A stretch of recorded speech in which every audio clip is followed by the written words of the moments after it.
সবাইকে, আমরা দুজনে এসেছি গোপাল গুরুকুল ইন্টারন্যাশনাল স্কুল থেকে। এই যে রবীন্দ্রনাথ ঠাকুর বলেছেন যে গাছের তলায় খোলা আকাশের নিচে পড়ানো এবং ওখানেই পাঠদান করা, সেটা এখনকার যুগে কতটা ইম্পর্টেন্ট সেটাই আমি আজকে পক্ষে বলতে চাই।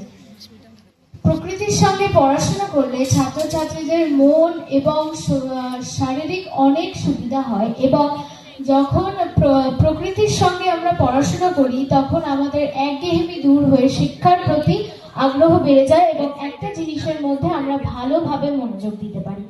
এছাড়াও গবেষণায় দেখা গেছে সবুজ প্রকৃতির সামনে থাকলে আমাদের মন, শরীর মনের আরাম হয় এবং মন শান্ত হয়। এক্ষেত্রে মানুষের শারীরিক এবং মানসিক সব সুস্থতার গ্রহণ করেছেন। প্রকৃতির সঙ্গে থাকলে আমরা সৃজনশীল হয়ে উঠি এবং আমাদের চিন্তা শক্তি বেড়ে যায়। যেমন আমি 4টি কাঁঠাল পাতা নিলাম ও 4টি আম পাতা নিলাম। আম পাতা এবং কাঁঠাল পাতা দুটোই আলাদা রকম দেখতে, কিন্তু দুটোই ফল, দুটোই আমরা খেতে পারি।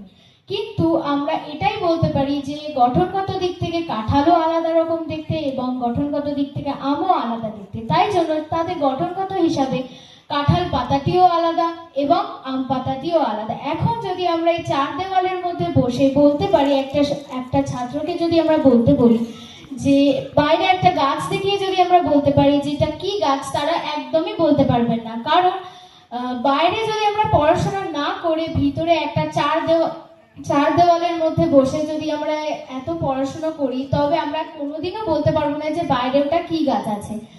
তার থেকে বলা যেতেই পারে আমরা বাইরে